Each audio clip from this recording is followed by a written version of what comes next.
And so they covered me with blood and leave to chug infested waters through the mermaids gathered round, and together we were slaughtered. Bedtime, die for your pleasure, and kind of it forever.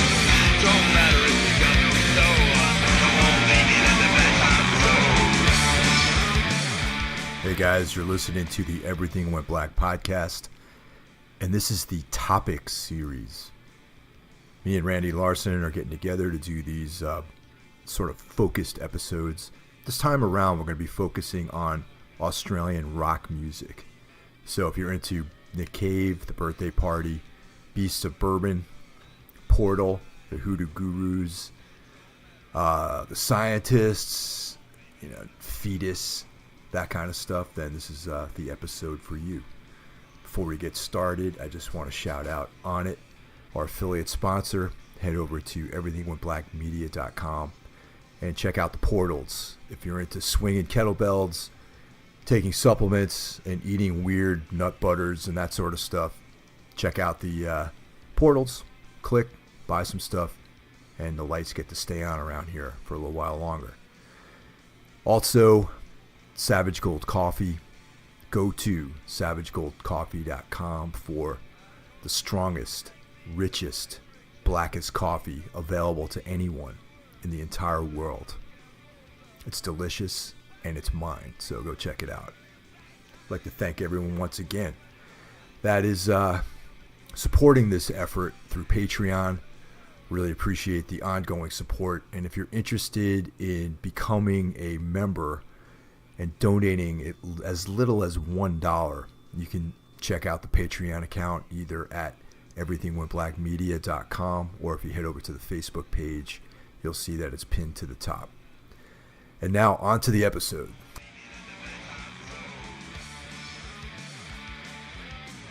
For this episode of Topic, we're going to focus on Australian underground bands.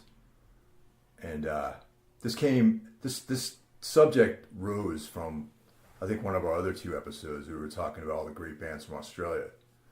Yeah. Might have been the AMRAP episode. Yeah, because we were talking about the Cosmic Psychos. Yes. Yeah, Lubircated Goat. But before we do that, you can't talk about Australia without giving respect to AC/DC and INXS, I think. And INXS. Yeah. You're a bigger fan than me, but I'll roll with that. I mean, I'm not going to say that I don't actually own any INXS records, but I think it's more of like a nostalgic thing with them. I remember like being a kid and like Hot Chicks like that band, and I was just like, oh yeah, this is kind of cool, like INXS. But AC/DC though, I think is more of within the zeitgeist of the kinds of stuff that you and I are into. It's like hard rock. It's got like this kind of dirty like vibe to it, and it's just like good raw like rock and roll, and probably one of the sort of premier bands from that part of the world to actually make it on like the global stage. You know what I mean? Yeah, I think AC/DC is the best pure rock and roll band Out of all bands. Yeah, like really in that genre okay. that I think is rock and roll, not metal. Okay. Not just straight rock and roll. I think the template that they put down and their sound is, I think they're the best rock and roll band. I mean, especially the early stuff. I'm more of a Bon Scott guy than a Brian Johnson guy. But I think those early records are perfect records. I mean, they're definitely one of my favorite bands of all time, for right. sure. And I definitely favor Bon Scott. Like when I think about AC/DC, I think about Bon Scott. And I do like Back in Black. Me too. And I don't know the exact history of this, but I believe that most of the songs were written with Bon Scott in mind. That's what I heard too. Yeah. But Brian Johnson stepped in and did an admirable job. I mean, the stuff with Brian Johnson's still good. Yeah. Most of it, anyway. But I just prefer Bon Scott, man. I don't know. No one sounds like Bon Scott. At least back then when he was doing that. A lot of people, emulate that now. But, I'm going to say with Brian Johnson, I'm going to say I only really dig Back in Black and For Those About to Rock, We Salute You. You know, I can't really get into the stuff after that, really. Yeah, I mean, when I was younger, maybe I got into that stuff a little bit more. I mean, not really, though. I mean, I liked Who Made Who when it came out. Okay. Remember that? Yeah. That get played on the school bus a lot. You know, I was they had a rock video for it. Yeah, I was into that. Yeah. But yeah, I'm with you, man. Back in Black, for those about the rock. Those are the premier records with Brian Johnson. Yeah. You know, going back to Bon Scott real quick, though, it's almost like Bon Scott was this kind of archetypical Australian rocker guy. Like as time went by, and you discover more stuff, and we're going to get to that, I guess, in this episode. Yeah. About just like the rock scene. There were bands like the Angels and Rose Tattoo, right, that were also happening in Australia around that time. That were, I would say, contemporaries. Especially Rose Tattoo was contemporaries of AC/DC. Yeah, very similar. Very similar. And, you know, it's just songs about fighting and like chicks and getting drunk and, you know, just fucking badass, being an outlaw, dude. Like that kind of stuff. Yeah. So, absolutely. Yeah, that's, you know, it's like the typical male fantasy trip, you know, and that's, you know, Brian Johnson, even thinking about the time frame in the late 70s, that was kind of like a new character, really, in a lot of ways. Yeah. You thought about like Zeppelin and Sabbath and you know, bands like Nazareth, and, you know, even Thin Lizzy didn't really have, even though Thin Lizzy were definitely badasses. Definitely, man. They didn't have that vibe, though. AC/DC also, their look, the way they looked. Yeah. I mean, Sabbath and Zeppelin, all those bands, you know, they kind of dress the rock and roll part. You know, the fringe and the bell bottom. Tight pants. Yeah, like AC/DC, I mean, they had the tight pants going on, for sure.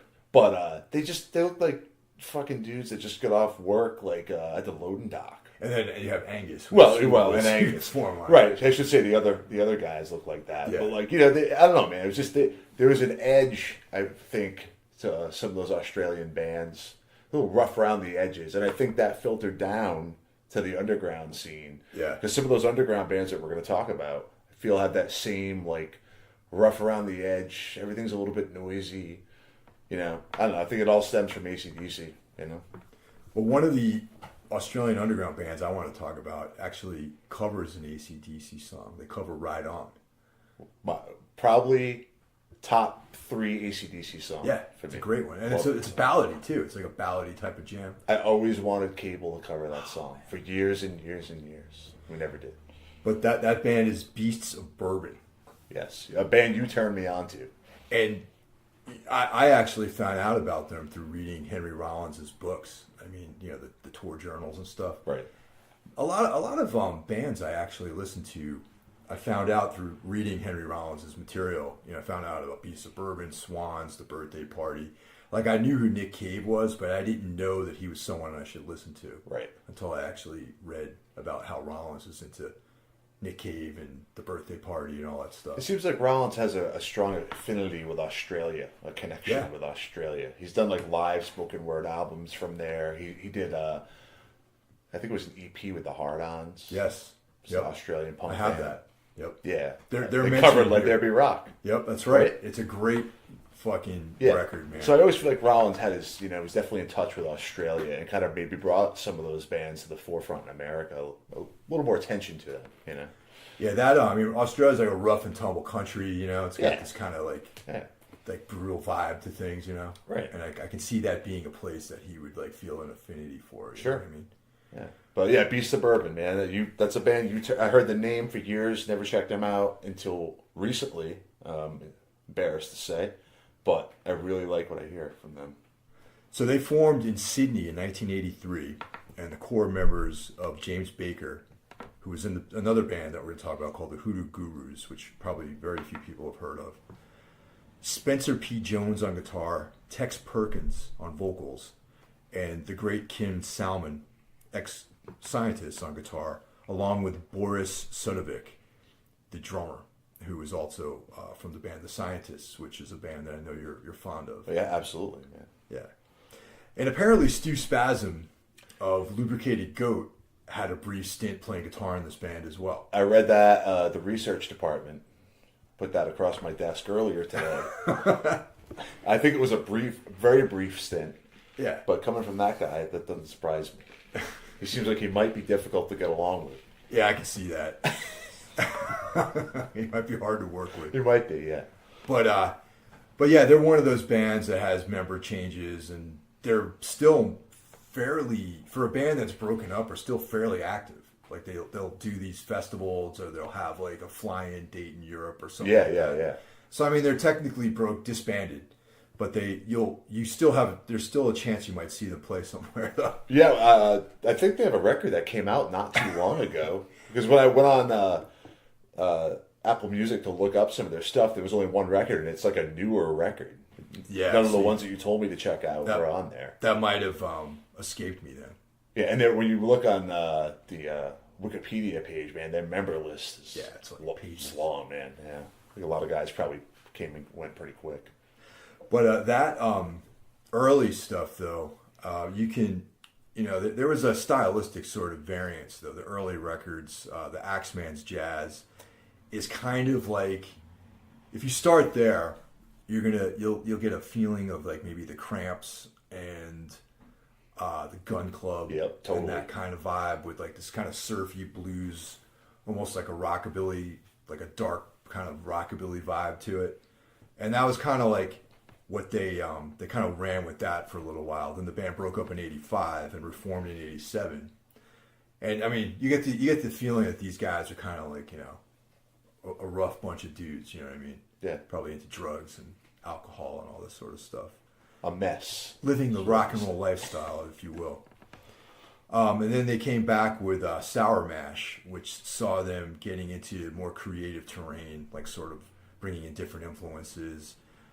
Still having a heavy blues kind of vibe going on, but kind of pulling in other stuff. And probably one of my favorite records by them is a record called The Low Road.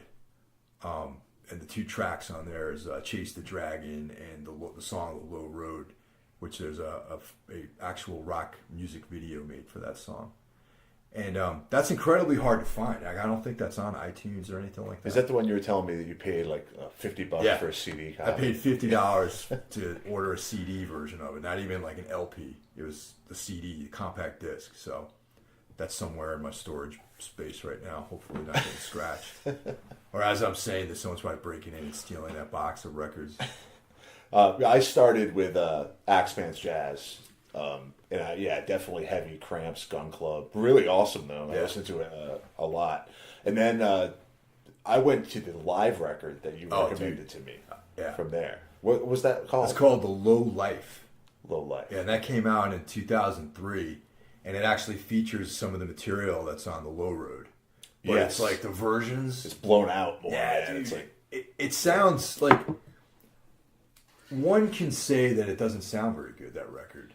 But it sounds great. Right, yeah, totally, man. It's like so harsh sounding and raw, and the mic's feeding back through the monitors, and Tex Perkins' voice sounds shot. Right. It sounds like he smoked like 2 packs of cigarettes and drank a bottle of whiskey, and he's just like... But it sounds real. Man. Yeah, dude. And on that record, they have...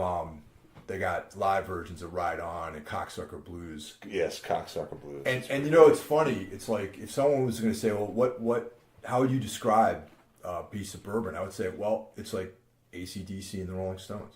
Maybe a little bit of New York Dolls. A little bit of New York Dolls and like the Cramps, maybe. Yeah. So that the fact that they covered an AC/DC song and Stones track. And you can say that you could also say that New York Dolls are an extension of the Rolling Stones, kind of. Yeah, totally, man. So it's pretty rad that when I discovered that record, I was like, oh wow, this is fucking AC/DC, man. Yeah, it was a nice discovery for me because I heard the name but never checked them out, and it was like a whole new world for me. Like, and anyone who wants to check out Beast of Bourbon, I recommend going to YouTube. Yeah, because I had a hard time finding a lot of their stuff. Yeah, it's hard, especially finding physical copies of this stuff. Good luck. Yeah, Discogs is probably your best bet, and you'll pay. Because Amazon didn't have much. No, and you'll pay. Yeah. Another great song by them is a track called "Cool Fire." It's on the record "Black Milk," and that's probably one of my top 5 favorite songs by them. And it's this kind of croony, like torch song, yet with their tongue-in-cheek approach to this stuff still intact, though. I mean, that's one of the things I really appreciate about the Beast of Bourbon is that their songs operate on two different levels in some ways. It's like you can really take it literally and feel the emotions that they're portraying in the songs, and you can also approach it with like this tongue-in-cheek sense of humor, and it works equally effectively in both ways.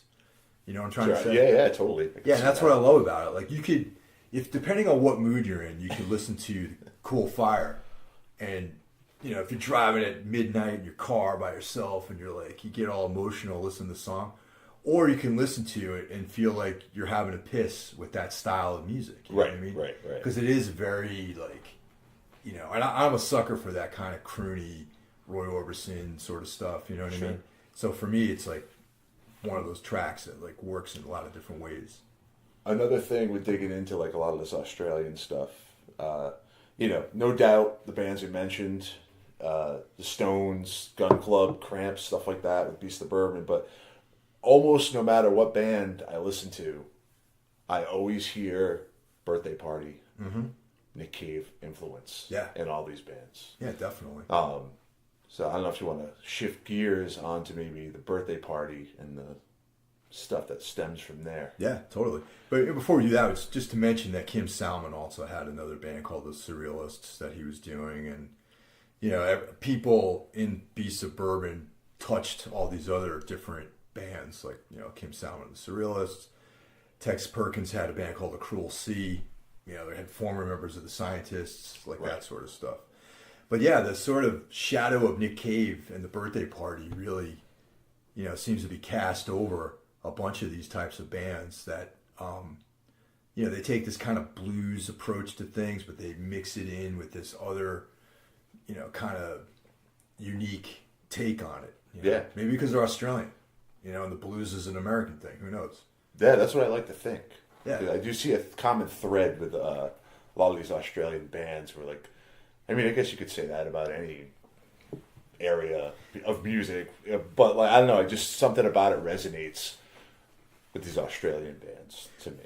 Yeah, well, maybe it's like in the 70s how the American blues found its way with, like, The Who and Led Zeppelin and Sabbath and, you know, Deep Purple and all these bands. And then maybe it took a little bit longer for the blues to hit Australia, and maybe Nick Cave and the, you know, the Birthday Party and all this sort of stuff is the Australians' filtration of American blues, because it is almost like their own their take on the blues. And you know, there was that film that Nick Cave, I know that he scored it, but I don't know if he wrote or directed it. It was like a Western. The Proposition? Yeah, and that took place in Australia. Yes, great movie. Yeah, so it's like the same experience, but in a different time and place, and that environment Right. kind of coloring the way that experience is expressed. And that's kind of how I feel like maybe this music might relate to that. Yeah, I think you're onto something there. Yeah. I think that's the first movie he scored, too. Yeah, I'm not too familiar with his like film output. Really. Yeah, all that stuff. I like all that. Him and Warren Ellis, who has been a member of the Bad Seeds. He was started in a band called the Dirty Three from Australia. They score a lot of movies together now, and all the scores I've heard that they've done have been really great. Definitely worth checking that stuff out as well. But yeah, I feel like the Birthday Party kind of opened floodgates for that kind of stuff. The Birthday Party started as the Boys Next Door. Yeah. That was like the original incarnation, which was nowhere near, it was great, but was nowhere near as like noisy and fucked up as the Birthday Party. It was a little more straightforward. Yeah, and it had like this kind of pop sensibility to it. Yeah, it did. You know, I mean, the lyrics were still dark though. Yeah. You know? Yeah. And there's that song, was it Shivers, where he's talking about killing himself and all this sort of stuff. Yeah, yeah. But it doesn't fit with his style or something. No. Yeah, it's like a really very, very Nick Cave like twist, you know, added to it. Yeah, but then somewhere along the line, I mean, it's the same guys. It's like Nick Cave, Roland S. Howard, Mick Harvey, Tracy Pugh, Phil Calvert, and they somehow transformed into the Birthday Party.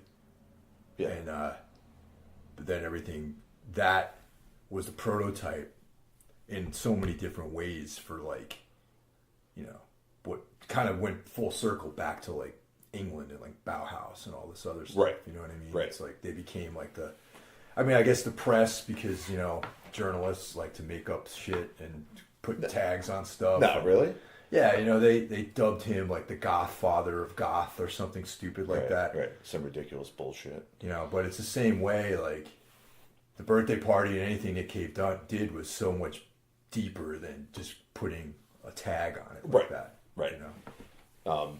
I also feel like that is a band, the birthday party is a band that maybe doesn't get enough credit for giving birth to the quote-unquote noise rock genre. Yeah. Because Tracy Pugh's bass, man, was just like one of those... There wasn't a lot of bass going on like that. No. It was just like real slow, plodding. It was loud in the mix. It was like thumping. Like, I don't know. I feel like they're one of those bands that was around 20 years before a lot of totally quote unquote noise rock stuff, but they maybe don't get a lot of credit when that kind of music is brought up. Yeah, well, I mean, you can hear it in Scratch Acid, the Jesus Lizard, Yes. and especially those two. I think I've even read that those bands are heavily influenced by the birthday party. And That makes total sense. yeah, there's a British band called the Pop Group. Yeah. It sounds exactly Actually, like the birthday party. I just picked up the first Pop Group album a couple weeks ago at work, and I dig it, man. It's cool. Yeah. Mike Watt always references the Pop Group as a big influence. Really? So I've been meaning to check it out for years. That's a pretty cool, weird record too. Definitely noisy. It is very much like a British version of the birthday party. I think it's maybe a little more like political stuff going on, lyrically and stuff, but still, like overall, sonically, it's similar for sure. What are some of your standout tracks with the birthday party? Oh, all of them. My favorite song is probably Junkyard. Yeah, it's a good one. Yeah, I love that song. How about you? I would say the first song that I heard by them that made me realize how dark and evil they were was Deep in the Woods. Oh, yeah, that's great. And that was like, you know, after reading about their birthday party in one of Rollins's books, I went out and bought like, you know, some of their material. And that was like one of the songs that I was like, oh, okay, this is like something that I can get into, you know, right. The lyrics and just the overall somber, like plotting vibe of that song. But then, you know, I got deeper into the catalog, and there's Dead Joe, She's Hit, Wild World, which reminds me of several women in my life. I love Wild World. That's a great one. And Jennifer's Veil. Yes. That's another great one. Yeah, that's a great one. Nick the Stripper. Yep. It's a great one. Sunny's Burning. Sunny's Burning is a good one. It's just so many, man. Yeah. It's just so many. But I would say those are kind of like my, you know, those are like, if I had to come up with a playlist, like would be on it for sure. Well, we may have to have it. And we have a playlist. We might have to have a secondary birthday party only playlist. Yeah, man. Birthday party. I don't know. You can... Just great. So much you could say about them. And then also the spin-offs. Yeah, that's a long road in itself. Yeah, I mean, that's the thing. A lot of these bands, I think maybe because there was only like a handful of cities in all of Australia. Well, I was going to say that earlier, but I mean, I guess this happens all over the world, but it really seems in Australia that these bands are very incestuous. Like people move around from band to band or branch off and start projects with guys from those bands. It just, you know, I know it happens everywhere. Yeah, but I feel like Australia being like it's a continental, you know, it's a gigantic place, but not a lot of people. And so probably not a lot of options as far as like other types of musicians. And also, it's not like London or Berlin or something where people are going there. You know what I mean? It's like, you know, to get to Australia from the Northern Hemisphere is like a commitment. You know what I mean? Do you know what the population of the United States is? Do I? Yeah. No. I don't either. I don't know off the top of my head. But Australia is 25 million population. I would say the United States has way more than that. Oh, hell yeah. Way more than that. You know, a lot of Australia is uninhabitable. It's like dangerous. That basically everyone lives on like the eastern seaboard. Yeah. There. And then, there's a few other... And then the wildlife is deadly. Like, you get killed by a lot of different things that live in Australia. You can... Yeah, if you do any research, or if you don't know about Australia, it kind of like these bands that we're talking about sound Australian. You know what I mean? Like, they sound like... It makes sense, the environment, the rough edge. It's a tough place, man. Yeah, definitely. Tough place. You know. So some of the spin-offs of Birthday Party. One I just recently discovered is Crime and the City Solution. Great band. Which, yeah, great. I've heard heard the name for years. Never really put the time in to seek it out. But I've been listening to that a lot, and that was Roland S. Howard's kind of brainchild. I'm not sure how many records they have. I think they only have like 2. Yeah, but I do know that in 1987 they had a song, and they appeared in the soundtrack, or they appeared in the film Wings of Desire, the Wim Wenders film. Oh, really? They're in the movie, actually. Oh, there's a scene. They're playing. They're playing. Bruno Ganz is in it, and there's some German chick. It's a great scene, man. You can look it up on YouTube, and they actually have that from the film, black and white. There's some like. These women just don't exist anymore, man. It's like the 80s. You know, you can just tell they're cool. Like, they're into the cool stuff. And the way she's dancing is, like, really cool. And then the Crime and the City Solution are playing. And it's, like, this whole musical interlude in there. And it's great. And so, yeah, I recommend that. If you guys are out there on YouTube and you want to check something out really cool, look up Crime and the City Solution, Six Bells Chime, Wings of Desire. Yes. Or just watch the Wim Wenders movie in its entirety. and that song is on the record that I'm looking up now because I'm too stupid to remember it. Oh, Light. Room of Lights. Room of Light, yeah, Room of Lights. Which I highly recommend, man. I'm a newbie to it. I just checked it out recently, but I've been listening to that a lot the last couple of weeks. That is a great record. You know, speaking of Roland Howard, though, it's like he's such a brilliant musician, songwriter, and in some ways, I feel like he's lived under the shadow of Nick Cave for a really long time, man. Like, I mean, unfortunately, Roland died back in 2009. Right. I think a lot of people that were in the Birthday Party maybe lived under that shadow. Yeah, and still live under that shadow. But I guess the point I'm trying to make, though, it's like almost like this sort of double-edged sword of being in the Birthday Party and being involved with Nick Cave was good. However, to have done that and then try to have your own career afterwards, right? I feel in a way, he might have been more successful had he never been in the Birthday Party, or not successful at all. Yeah, that's another way of looking at it. Who knows? When I listen to this Crime in the City Solution record, I've been listening to a lot this week. I do. Even the vocals remind me a lot of Nick Cave. Oh yeah, it's kind of like the same delivery. Blast is like a Black Flag cover band almost. Yeah, totally. It's like Blast is to Black Flag as Crime in the City Solution is to the Birthday Party. Yeah. This is definitely. I always had there's a few songs where I'm like, is that Nick Cave? Like maybe doing a guest spot? I don't think it is. Well, check out the that clip on YouTube, and the guy's whole thing is very Nick Cave. Very Nick Cave. Yeah. And then there was another band that he was involved with called These Immortal Souls. Yep. Which I'm not that familiar with. They put out a record on SST, which I think is cool. They cover White Wedding by Billy Idol. Oh shit! Okay. Yeah, they do a great cover of it. But also, like one of Roland Howard's masterpieces came late in his life. There was a record called Pop Crimes, which came out right before he died. No, is that just under his name? It's Roland S. Howard. Solo record, Pop Crimes. And this is what I'm trying to get at is like, where Nick Cave is like this, sort of confident, bombastic, sort of sexy, like evil, dark sort of dude. Roland Howard's music is almost like an Australian Roy Orbison. There's like this like sad, lonely sort of vibe to a lot of his music, and like Pop Crimes like really captures the feeling of that. And it was very sad because I all these guys have been on my radar for decades at this point. I mean, I've just been listening to their music for years, and that record came out, and then Roland died, and I was like, it was incredibly sad because it was like you were all getting into the record. And yeah. I'm like, oh, maybe I'll see Roland Howard come to the States or something like that. And then it turns out that he died of just, I think it was like hepatitis or something like that. Or I don't know how he died. Yeah, something. He died from just bad health, apparently.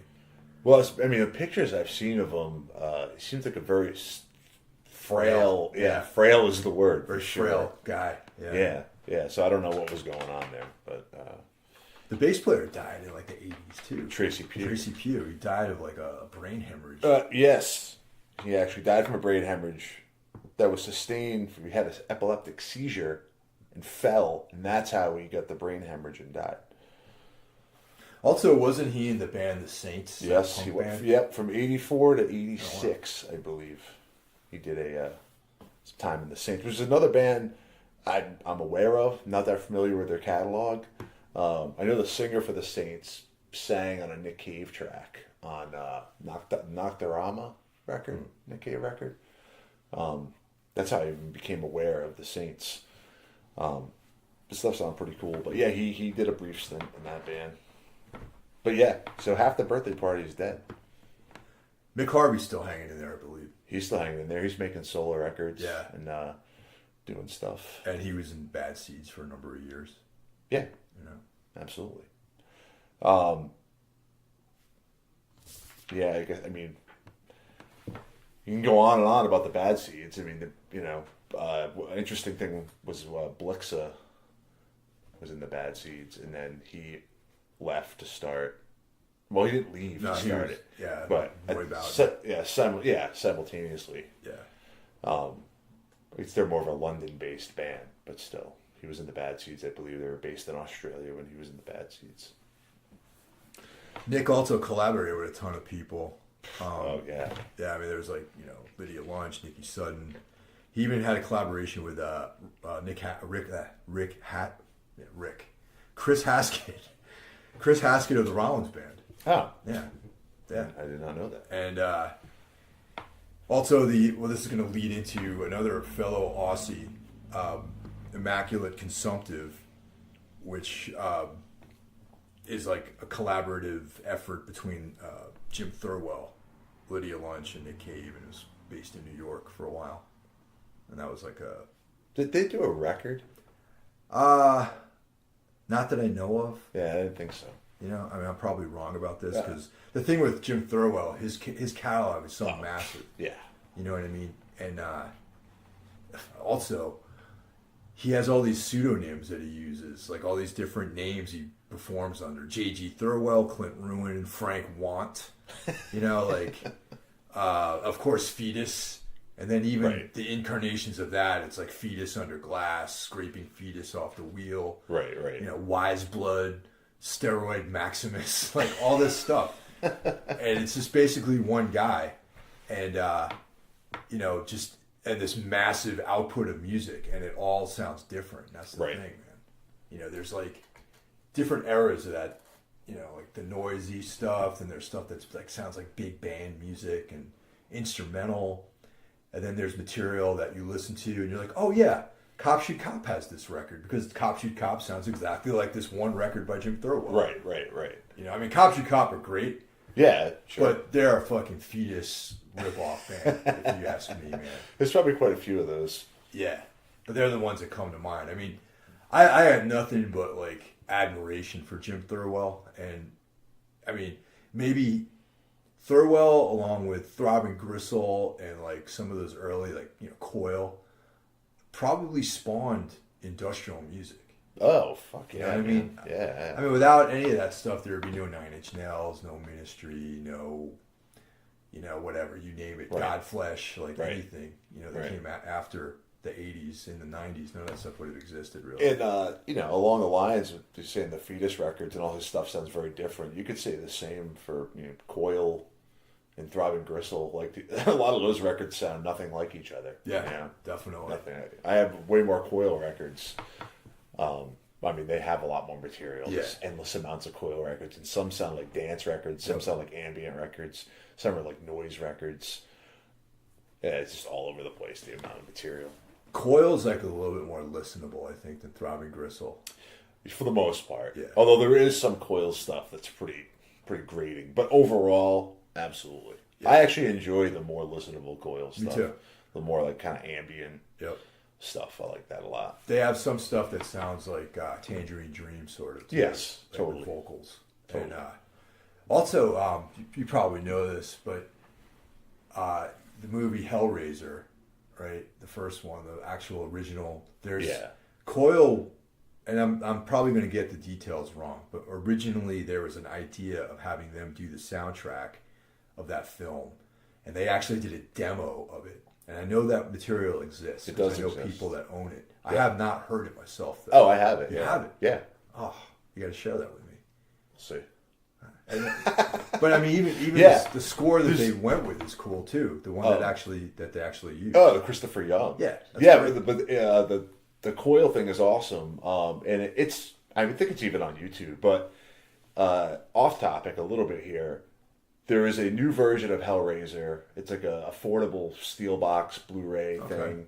I just got it not too long ago, and it's some of the bonus material. There's like I think it's like a 40-minute documentary about the Coil Hellraiser soundtrack. Oh man, Specifically, that's what that documentary is, and I think that is on YouTube for free as well. oh nice. Okay, it's worth watching for So sure. you cheapos, you cheapskates that don't want to spring for the Hellraiser Blu-ray, I think you can watch the Coil Hellraiser themes documentary on YouTube.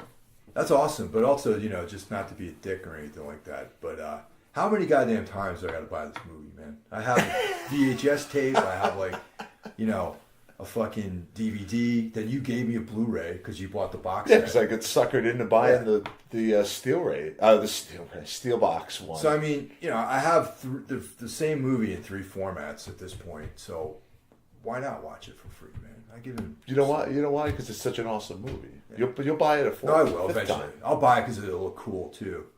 It'll look good on my non-existent bookshelf someday. Someday I'll have a bookshelf where I can put stuff on. I will say that it was affordable for a Steelbox Blu-ray with all the extra shit that's on there. It was affordable.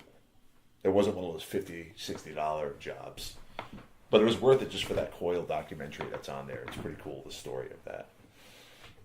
Are you familiar with Fetus at all? I mean, how deep are you into the catalog at all? Not deep at all. Yeah, it's an interesting guy. He hails from Melbourne, so he's an Australian. And the funny thing about it is, like, my old band back in like 1996 or 1995, we toured Europe with Fetus, and it was Fetus and Bark Market. Do you remember them? Yeah, man. Yeah. I actually like Bark Market a lot. Yeah, they're great. And what's Dave Sardi. Dave Sardi? Yeah, the main man. Yeah. Yeah, it was a crazy tour. It was Bark Market was in a van, and we were on a nightliner with Fetus. And Were you guys main support, or were you No, first we were of 3? openers. We were first of 3. Yeah, there's no way we're going to go on it. I mean, Bark Market was on like American Records, so definitely. Yeah, I figured that, but and Fetus was on like Atlantic or something. Like, and there was like 2 major labels. so you were all right. So you were on a bus Yeah, with Fetus, right. So did you get to know? Yeah, Jim I mean, Thirwell? I'm not going to say that I'm like buddies with Jim Thirwell, but we spent time together, like a month or so, of like being on the same vehicle, traveling across Europe. Wasn't there also? Correct me if I'm wrong. Wasn't there also a sliver in time when it was possible that you were going to do a little fill-in guitar Well, work? let me explain that. Okay. Because the band was featured 2 guys from this band called the Morning Glories, which were like they were like around. They were like a touring indie band from New York City based band. The Morning Glories. Yeah. Sounds like a skinhead band. But they're like I got to be honest here, I don't really know what they sound like, but I know I've seen their name associated with other bands that I know what they sound like. For example, like Built to Spill or something like that. Yeah. Like kind of like one of those 90s bands. Indie rock. So the guitar player, Christian, excellent guitar player. He was the guitar player, and the drummer, Kenny, was the drummer. Originally, it was supposed to be Vinnie Signorelli. Okay. Oh, okay. Which would have been insane. Yeah. But Unsane ended up going on tour with Slayer, So Vinny dropped off of the Fetus thing. I remember that tour. Yeah. So anyway, we got that's what we got. William Tucker from Revco was the other guitar player. Okay.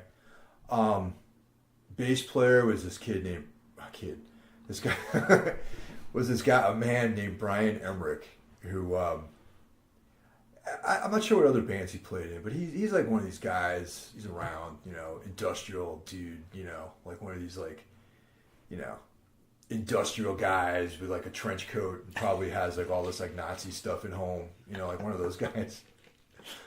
Gothic, industrial, propaganda magazine, apocalypse culture sort of dudes, I'm trying to say. Yeah, sure, man. Yeah. And then they had a guy who played synths, and at times they had a third guitar player. So you're talking like a 6-piece band. Yeah, you know what this guy's name was? What? Rock Savage. That's his real name? Probably not. But that's his name, Rock Savage, okay? That was the name I was given, okay? And on the paperwork, it was written down as that, when they have the manifest with everyone that's in the bus and everything. Yeah, this guy's name.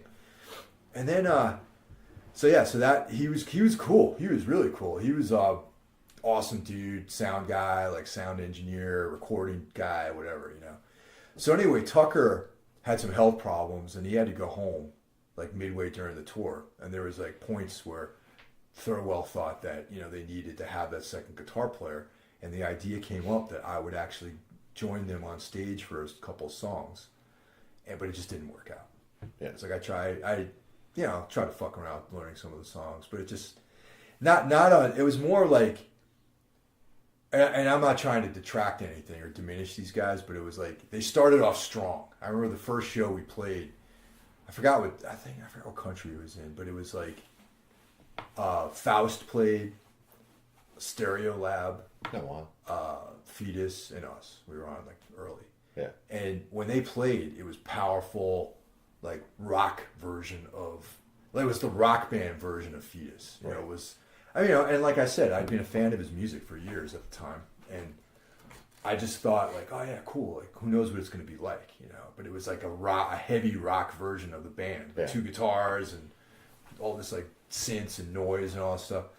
And then, as time went by, their performances started slipping, and by the middle of the tour, it was like there was really the organization was like kind of, they were kind of disorganized, and it's just like I think like towards the midpoint to the end of the tour, they just were like looking to finish this thing and go home. You know what I mean? Strange dynamic. Usually bands get stronger as the tour goes on, right? Yeah, but it's there's certain factors I think that played into their diminishing performances, and also it's like it was a band of hired people too, right? So I think if maybe like their interest in being in the band, if it was like strictly financial, it's just like when you go to your job, by Friday you're ready to fucking go home, right?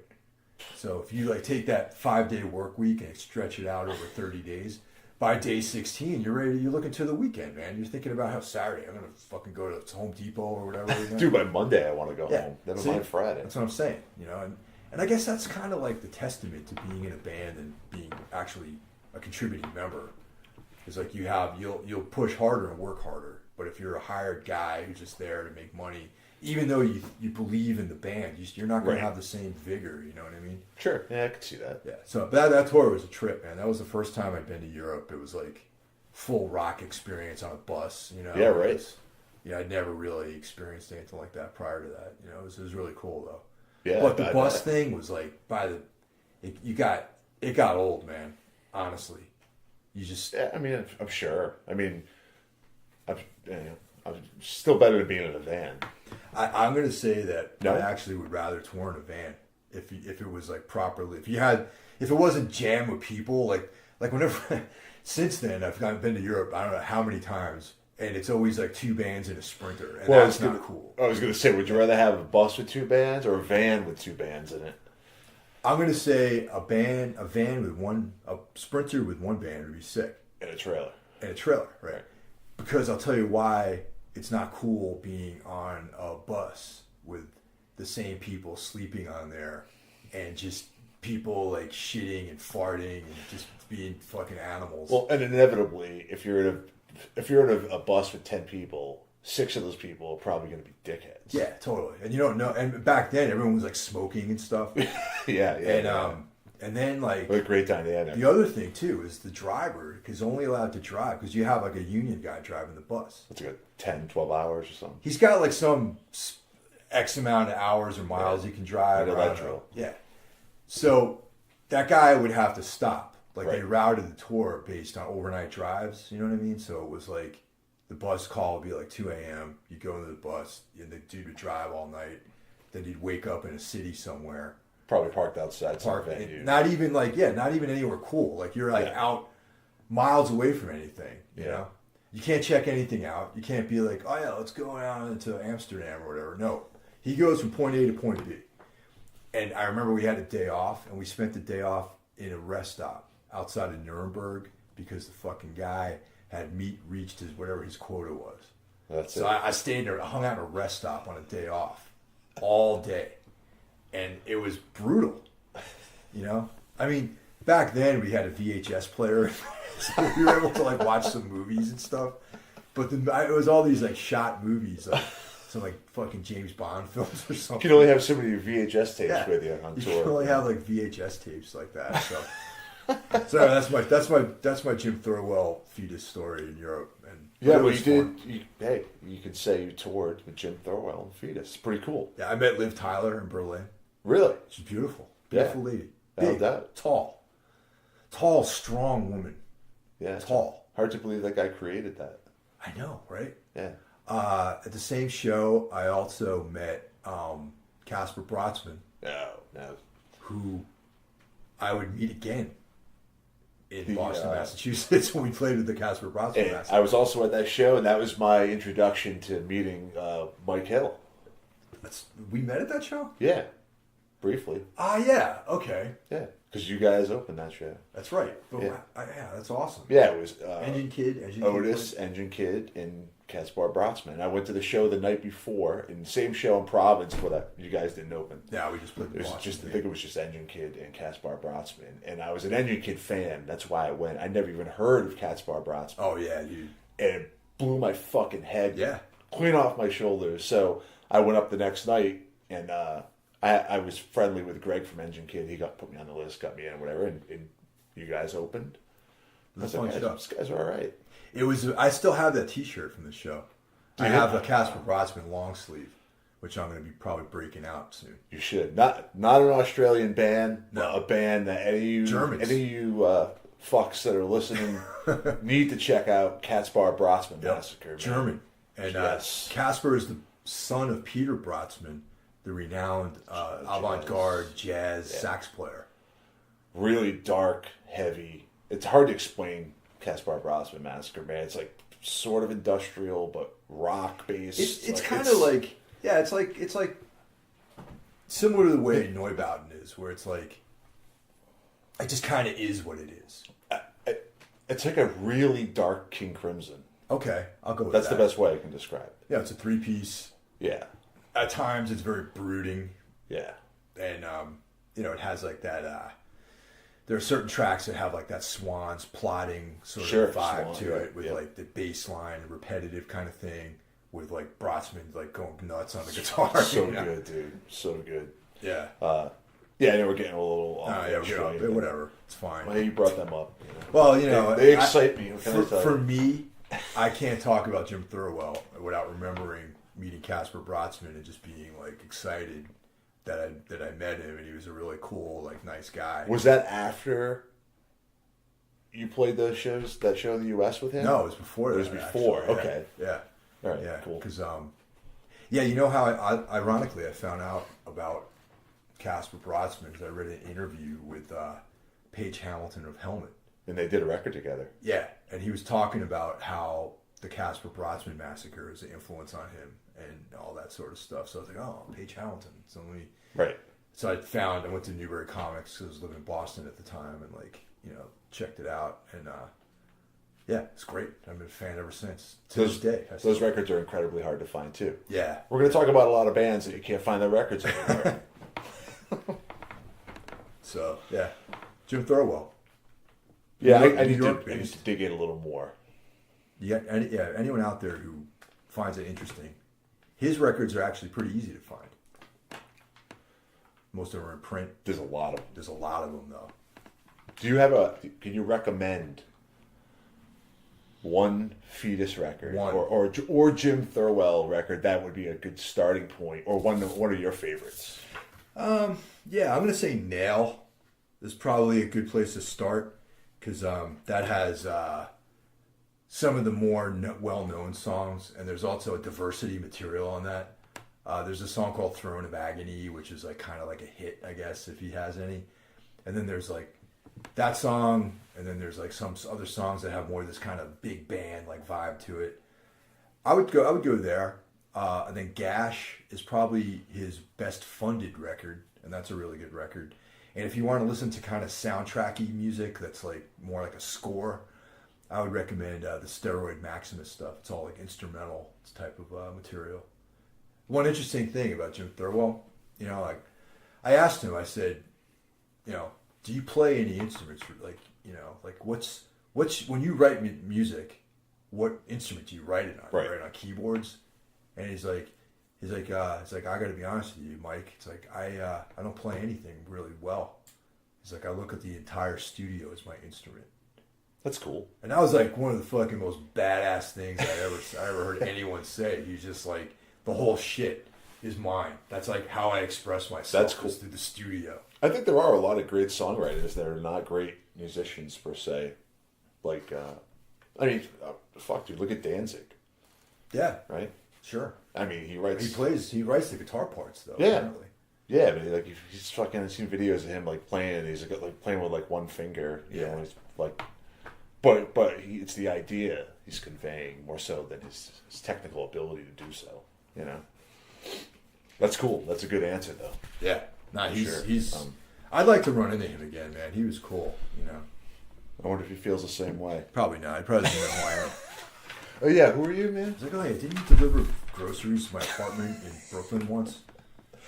So where do you want to go next, man? I mean, maybe before we start getting into the more metal shit, should we maybe go down the Cosmic Psychos?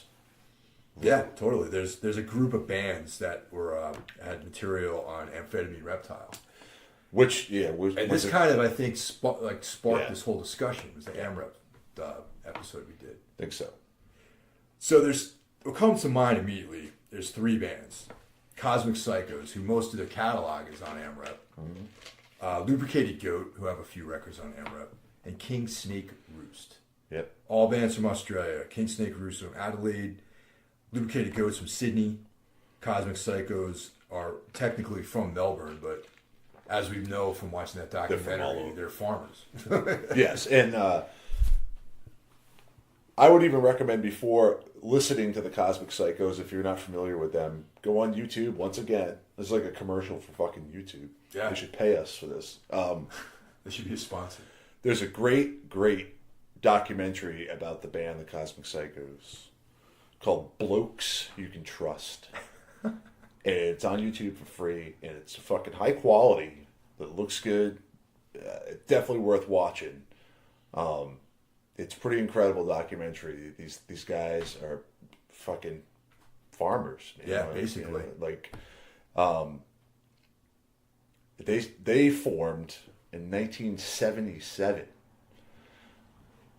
77. 77, not under Cosmic Psychos. They're first called Rancid Spam. Oh, okay. See, I missed that part. And then Spring Plains was the second name. And then they changed 82 and started playing under the Cosmic Psychos. Oh, okay.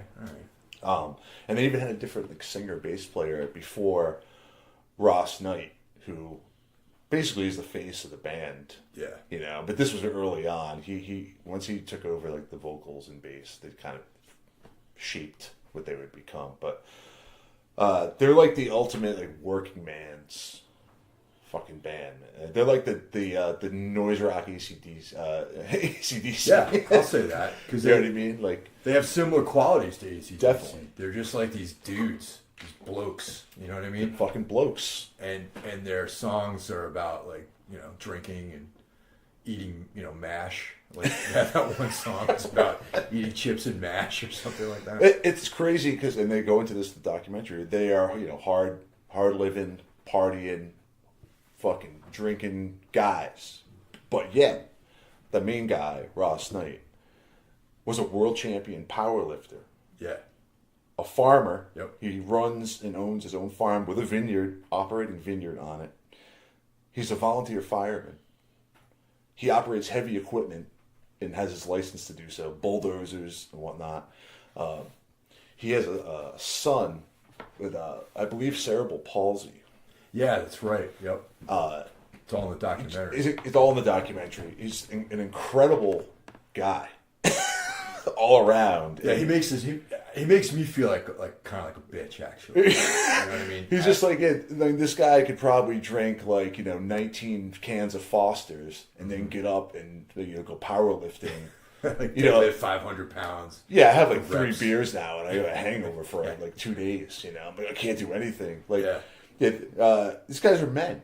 Yeah, they're They're well men. put. Cosmic Psychos are fucking men. And you know what? That's why I like them. Yep.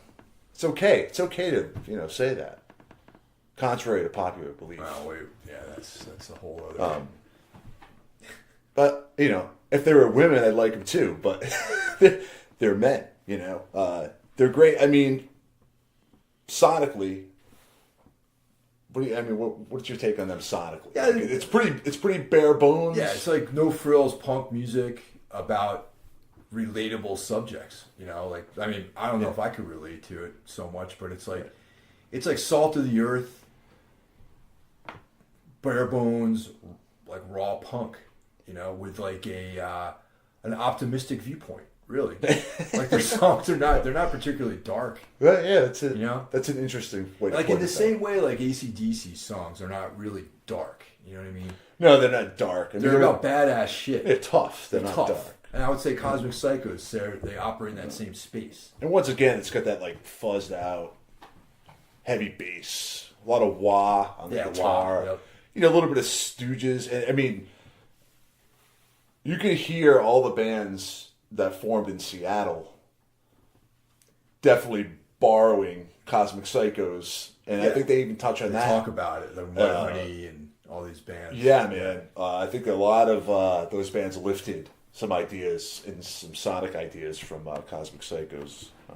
Because the really interesting thing about Mudhoney is, like, prior to being Mudhoney, there was a band called Green River, which had guys that went on to be a Mother Love Bone / Pearl Jam, and Steve Turner and Mark Arm from Mudhoney were in that band too.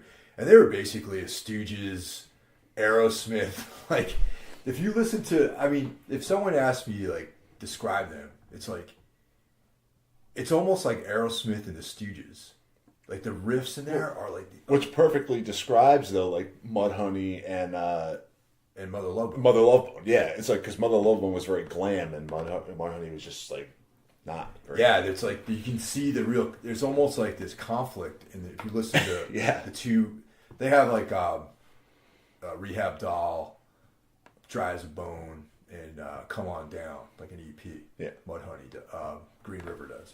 And you can almost sense this conflict in the band, because there's like guys like Stone Gossard who probably wearing eyeliner and like ripping these like Joe Perry solos and stuff. And then you got Mark Arm, who is probably more punk than those guys. Listen to the Black Flag. Yeah, more into like Black Flag and like Iggy and that kind of thing, you know.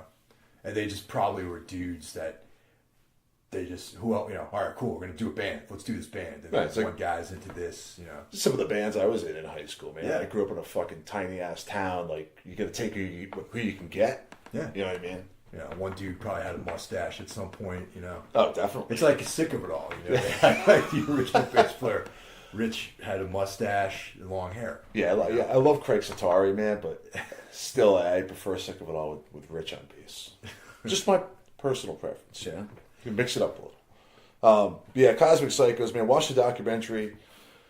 check out all their music's awesome. You know, and just like kind of like in Motorhead AC/DC way, you're not going to get any surprises. No, you know what to expect for sure. Right, and it's pretty good. And you know, there was a Ross Knight, the main guy. He had a pretty amazing quote that's from the documentary, something along the lines of, when the documentary opens, he's like, you know, here we are, 3 ugly blokes touring the world, eating at great restaurants, meeting famous people, and in the back of my mind, I'm thinking, I'm a fucking farmer. So that was brilliant, you know. So their whole story is pretty amazing. Yeah. And just a solid fucking band. Probably one of my favorite AMREP bands, period, is Lubricated Goat, though. You know what I'm trying to say? They're like the stars of the Color and Noise documentary. Oh, yeah. They were great. Stu Spasm. Yep, Stu Spasm is like... I mean, the guy just seems like the epitome of a fucking bastard. Yeah. Brilliant, genius, but incredibly... I don't want to hang out with him or even know him, really. You know what I mean? Actually, speaking of the shadow of Nick Cave, you know, I think I would say that Sure. Lubricated Goat exists within the shadow of the birthday party for sure. Yeah. You know, there's absolutely. like, you know, there's definite. I mean, I think they even go on record to say that they're a huge influence on them. I'm surprised actually at that, because I would figure that Stu would be like, I never fucking heard of the birthday party, you know, something like that. That'd be like his style. I mean, it would be like saying that you never heard of Elvis or something like that in the United States, you know. But yeah, but Lubricated Goat were one of those bands. When I first heard them, I didn't like them at all. I was like, you know what? Neither did I. Yeah, it's just like this is garbage. But it's one of those things that crept up on me, and as I got more sophisticated in the kind of music I listened to, I started appreciating what their brand of punk rock music was. Which is interesting, though, because their music is not sophisticated. No. It's a lot like the Cosmic Psychos. Yep. It's bare bones, loud rock and roll.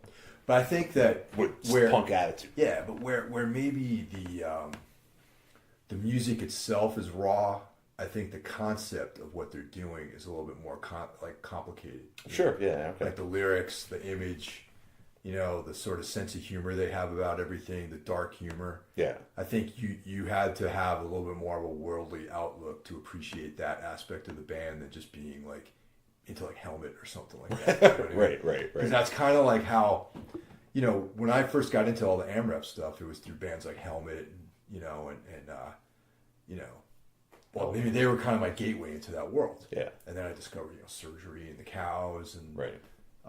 Lubricated Goat, you know, and all these other bands, Hammerhead, all that sort of stuff. And but actually, the track that's on the Dope Guns and Fucking compilation, Bad Times, Yeah. that's like, That's probably their best song. that's one of their best songs, Yeah, in my for opinion. sure. You know? For sure. Yeah, but they still are technically active. They are. Yeah, they have a current lineup. It's like down to a 3-piece, and they're based in Brooklyn.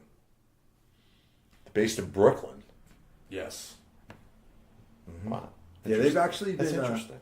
They've actually, I think Stu Spasm's been living in New York since the 90s, late 90s maybe. Really? Doesn't he talk a ton of shit Yeah. about the States? Like, Yeah, all but the you know time? how appeals, you know, like so a lot of people talk shit, and they're like, you know, the biggest perpetrators of that. Yeah, that's true. Because they have that record, Forces You Don't Understand, which Vinnie Signorelli from Unsane plays drums on that. I didn't know that. Yeah. But I mean, if you really want to get into Lubricated Goat, and don't be scared by the name. I know it's a very intimidating, uneasy, uncomfortable name, but the AMREP years are the best. That's, you know, Paddock of Love, Psychodelicatessen, Plays the Devil's Music, which is a great title for a band. A great title for an album. Yeah, it really is. Plays the Devil's Music. So yeah, that's a must check out, in my opinion, out of any of these bands. I mean, you probably heard of Nick Cave, obviously, but Lubricated Goat, if you haven't heard of them, go to YouTube or wherever you listen to music and try to find something by them to listen to. And then the third band from Australia that's on AMREP is a band called King Snake Roost. I'm the least familiar with this band. I mean, you know, they're I own some of their records. They're not a go-to band of mine, but the fact that they were on Amphetamine Reptile, elevates them a little bit more because I've always considered that label to be very well curated, the kind of music they put out. You get 3 points out of 10 just for existing on Tom's radar. Yeah, exactly. Yeah. You know? I mean, you know, buy the, if you don't have the Dope Guns and Fucking series. The Bible. That's what you need. That's what you should really, That's I what you mean, need. this is beckoning back to our last episode, but like, you can go on iTunes and get it for like I think $15 or something, and it's all the singles that are on there. And you can get the CD, double CD, I believe, Yeah. and the triple 12-inch is all still in print. It's all in print. Totally worth getting. And that's where some of the cool like King Snake Root stuff is on that, you know. So, but yeah, they're worth checking out too. Take a little time, you know. Yeah. 30, 40 hours next week and just listen to that. You know? It's not a big deal, man. Yeah, just, you know, take a couple days off from work. Yeah. Probably one of the OG Australian rock bands that we have to mention is Rose Tattoo from Sydney. Yeah, big fan. Formed in 1976 by Angry Anderson. It's a great name. Yeah, well, he's got the look. He looks angry. He looks like he looks like he's fucking angry. I think those first 3 records, I believe the first one's self-titled, or it's self-titled or Rock and Roll Outlaw. I can't remember. And then Assault and Battery. Those 3 records are perfect fucking rock records, man. They're so good. And heavily influenced by AC/DC, without a doubt, which is not a problem because most rock bands are. It's like AC/DC with slide guitar. Right, there's a lot of slide guitar. A lot of slide guitar. A lot of slide guitar. But But not, yeah, but it's not like, it's not always like slow, what you would like Allman Brothers slide guitar. It's like more rock. Yeah. Yeah. It's aggressive. Yeah, I like Rose Tattoo, man.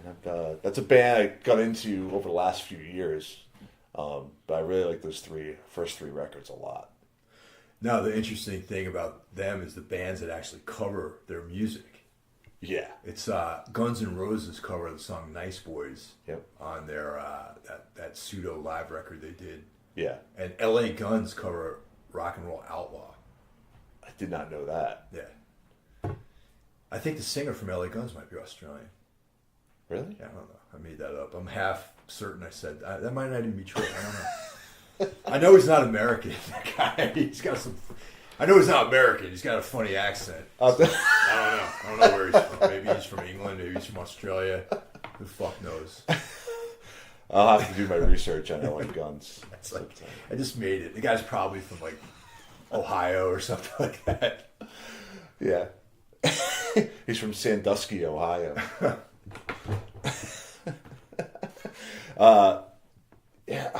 Someone else covers a Rose Tattoo song too, and I'm going blank as to who it is. But definitely the Guns N' Roses cover is far more popular than any Rose Tattoo song ever was in America. I don't think anyone cared about them in America. I don't think they ever got airplay in America. I hope that they get, They are still functioning as well. Rose Tattoo is? Yeah. Yeah, they play all the time. Wow. Yeah, not over here. Huh. Yep. You know, it's funny, man. I don't know why I thought someone in that dead, like someone in the band died or something. They may be. I mean, I don't know who's left in the band. I know Angry. Still fronting. Still angry. Yeah, he's still angry. He's still fronting the band. But I think I follow them on Instagram. And it's always like, oh man, I should join that. It's always like photos of them playing like these festivals and shit. You know, so I'd go see him. Fuck it. Oh yeah, maybe they'll play in, Danbury or something like that. We've both had some good experiences recently seeing, bands that could easily be washed up but are not. Like, Saxon. Oh, dude. I know Saxon, you touched on this on your solo. Oh yeah, man. Saxon were like awesome. Great. The new record's great. Yeah. I have to actually dig deeper into the new album, but yeah, they were it's funny. I was excited when I found out they were on the tour. Yeah. Right. But then I was like, man, this could be great or it could totally be bad. And they were great, I thought. I did too, man. I thought they were awesome. And, especially following that. Yeah. Well. What was that band? Blacks. I don't want to talk about that because it's got someone I have a deep respect for. Yeah, I know, me too. It's sad. It's a sad day. But the thing is, oftentimes though, when you go see these shows, the opening bands or the direct support, you're like kind of like, all right, cool. This is cool. Maybe they're playing a little too long. But Saxon, They their could have played set- longer. Yeah, their set came and went like so quickly, Yeah. and I was like, wow, I could have gone for a couple more songs. Yeah, they crushed it, man. They're great. Go see Saxon. You know, I'm hoping that they come back and they do a small, like a club tour or something like Well, that. they just did that like 4 months before this tour. They played in Hartford, in Worcester, where we were just at the Palladium. Oh, yeah, Palladium. Ha! We'll leave that one alone for now. That's yeah. another episode. Western Mass. We could do 3. Actually, let me ask you a question about Worcester. Okay, do you consider Worcester to be part of Western Mass? I don't see. I'm not a New England guy, so I don't want to offend anyone by saying Western I think Mass. people would say, you shouldn't care about offending people from New England. I think people would say Worcester is the gateway to Western Mass. I think that's where, even though if you look at a map, Worcester's pretty far east. Okay. You know, I think Western Mass is considered Worcester and anything west of Worcester. Worcester's Right. 3/4 of Massachusetts. Yes. See, I was unclear about that. You know, all these uppity fucks in Boston, you know, they Yeah. they want to get rid of that western side so bad, you know. Well, they could be two different states, really. Yeah. I mean, that's the fair to vibe say. of Western Mass is way different than Yeah. the vibe of the eastern part of the state, and I would say Worcester probably fits in more with like the post-industrial shitholes of fucking Yes. Massachusetts, like But- Lowell, and you know, like See, that's where Massachusetts starts to fucking eat itself. Okay, 'Cause Okay. they're not real here because if New Bedford okay, and Fall River are definitely they're South Shores towns, right? but they're eastern. They're east as far they're on the water. They're as far Yeah. east as you can go. They're just south of Boston. Right. But those towns are fucking Yeah. a trip, man. Oh, yeah. You know, those towns should be over by Worcester, but they're not. You know, they're down by the Cape. Well, you know, the Boston, the eastern coast of Massachusetts is no picnic, man. I mean, there's like Lawrence is another ghetto, you know, like area. Oh, yeah. That's north. You know, like Lowell's not so great, you know. Brockton. I mean, I'm talking shit about all these towns, but it's like, I mean, I'm sorry if anyone out there is from those towns. We're sitting in Connecticut talking shit about other places. Like we're in this cultural hub. Like, Yeah. But to answer your question, I do believe the Worcester is the gateway to Western Mass. So Worcester is like Turkey in the Mediterranean, where like you have like the Mediterranean, that's just the European part, and the Turkey's kind of the gateway to the Middle East. that's fair to say. Yeah, so like it's like Yeah. Turkey's like one of those like gateway countries, in my opinion. Yeah, You know? sure. Okay. Yeah, Worcester. We could do a whole 2 or 3 hours just on our experience last Mediterranean. week.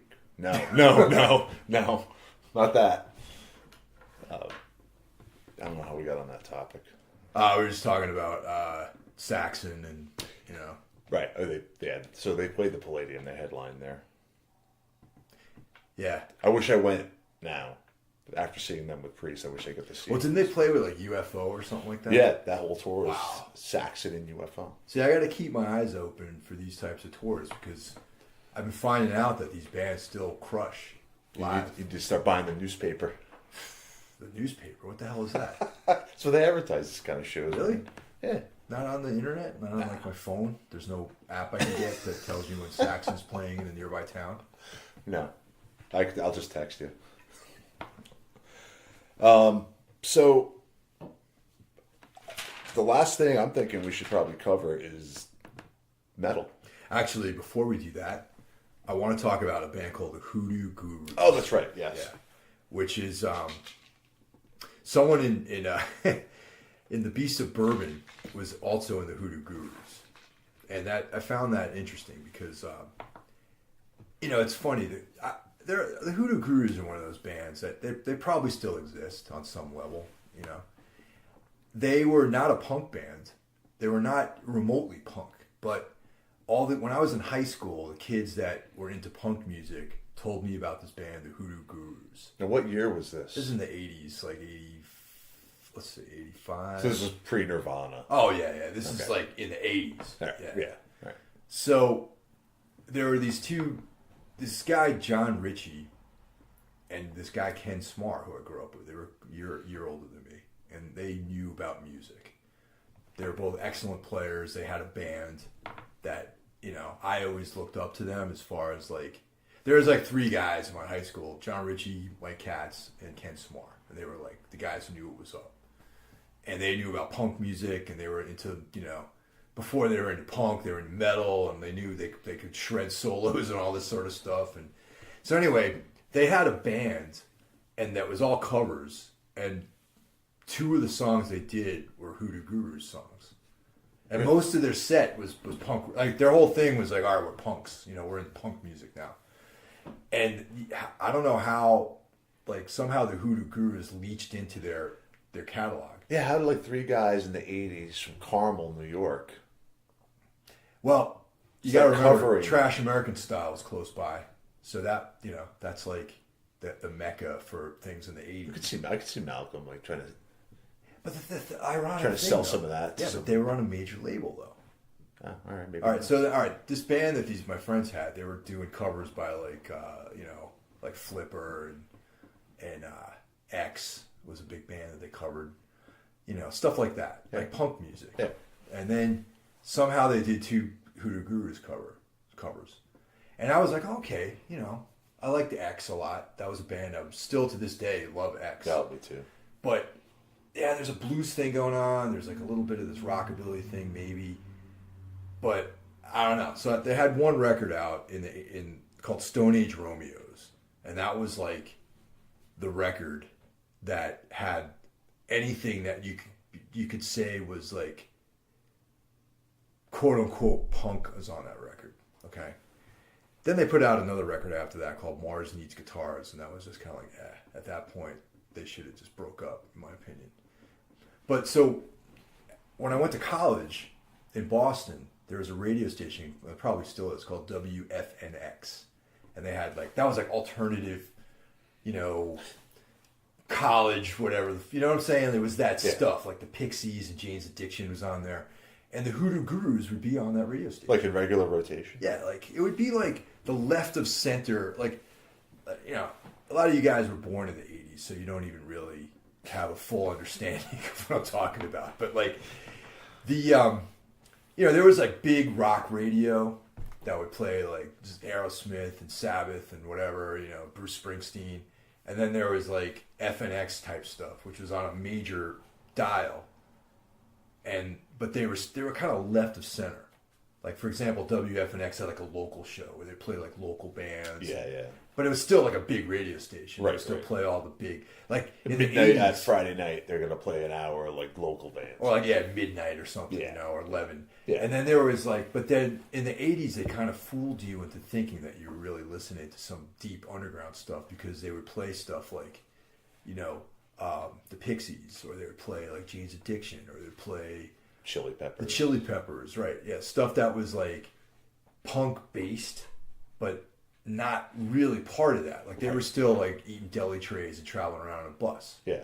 So my feeling was like the Hoodoo Gurus were like one of those bands, and I don't have a lot of intel about them. I don't have a feel for where they fit into the canon of that style of music, really. But were you into that band? You know what? I have that record, and I have Mars Needs Guitars, and I listen back to it, and I'm like, man, this sucks. You know what I mean? It's not that good. I've never heard him. I don't think I've ever heard it. I gotta say, Mars Needs Guitars is one of the worst fucking album titles I've ever heard in my life.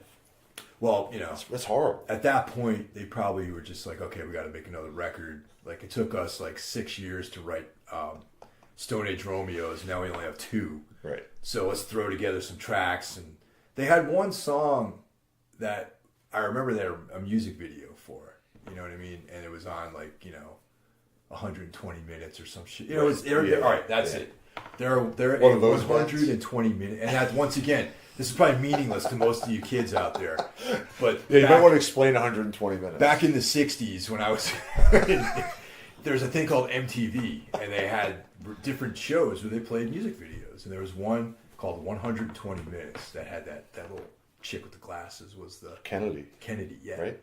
She was the VJ. They played all this kind of alternative college rock stuff, and that's where Hoodoo Gurus fit. I think it was Sunday nights from 10 to 1 or 10 to 12 or something like that. I think. And that's where this band fits in. They're not some like, intense, like deep underground, like pushing the new ground or anything. They were not part of that world. Well, they must mean something to you because spent some time on them. So. Well, the Mars Needs Guitar records is no good, but Stone Age Romeo's, it's like, the songs are pretty cool. I think at the time, because you're young and you're kind of like searching, it might have seemed a little bit more important than it really was. But there's a couple of good songs on that record, but it's like it's not something that I would carry with me deep in my heart. You know what I mean? Sure. But I mean, it's barely worth mentioning, but I feel like I have to because someone in this band was in Beasts of Bourbon, and that adds that colors my perception of them because Beasts of Bourbon are to me a great band. Right. That's fair. So that's why they're on this list. So I mean, yeah, if you want to check anything out by them, there's a song called Kamikaze Pilot, which is cool, which I'm probably gonna put that on our list here, our playlist. Right, cool. A song called Death Ship, which that's probably my favorite song on the record.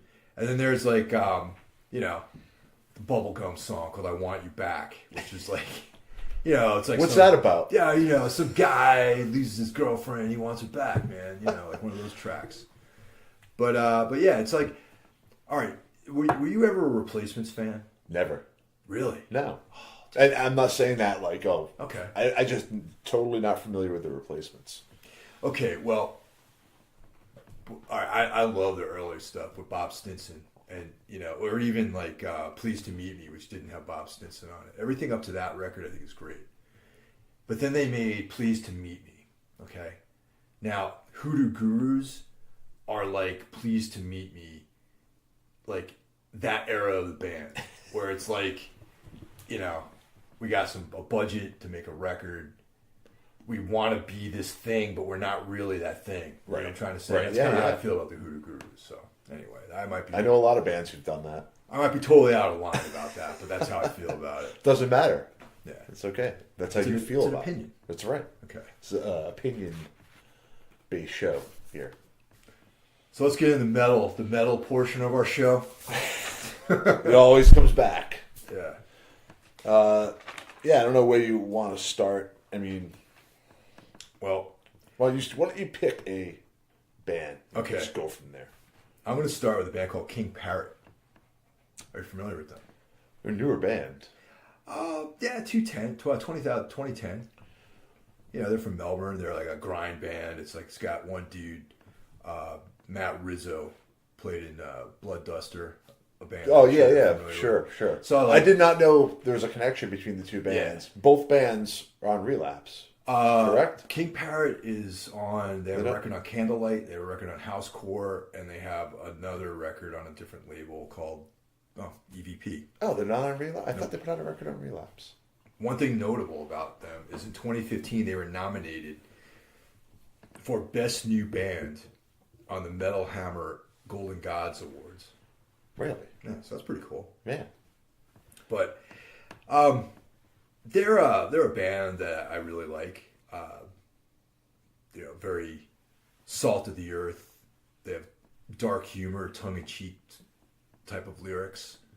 They play like this kind of, pretty brutal grindcore style.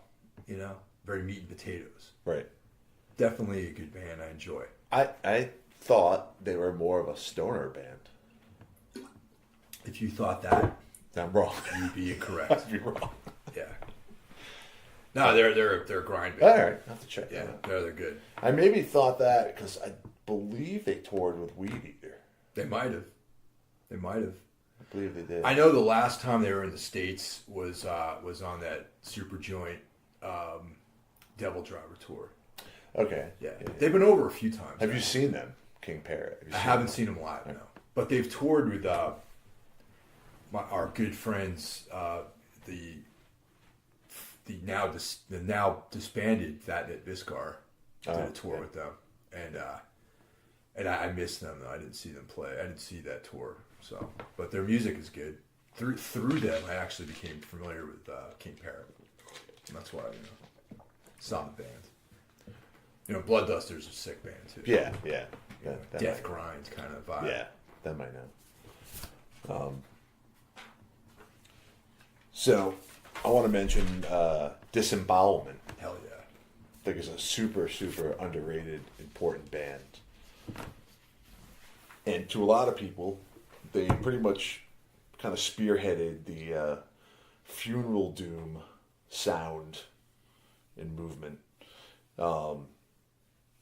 Very limited output. They had to have an EP and have a full length. They were together from 89 and 93. Never performed live. Ever. It's pretty interesting. Although at Maryland Death Fest a couple of years ago, the newer version of Disembowelment called Inverloch performed, and then they did some Disembowelment songs, like the next day or something. But the original Disembowelment never performed live. I stumbled on their record, probably, I don't know, late 80s, early 90s, and I wasn't really listening to anything like that at the time. And it just kind of blew my mind. And I was more into like hardcore then, but I was starting to dip my toe in the earache pool, and I was kind of just blown away. I never heard anything like it at the time, and it stuck with me. And I still a big fan all these years, man. After, yeah, I mean, there really probably wasn't anything like that at the time, really. I mean, the only doom type stuff I knew from was Cathedral. That was like not like this at all, really.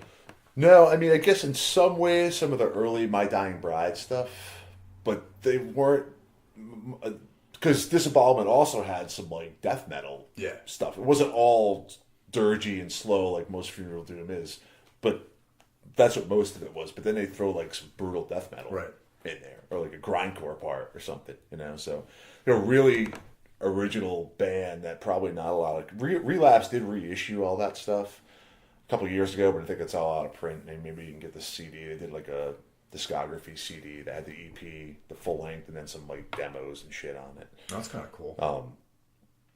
So then two of those guys in 2011 formed a band Inverloch, which is very similar to Disembowelment, just a modern version of Disembowelment.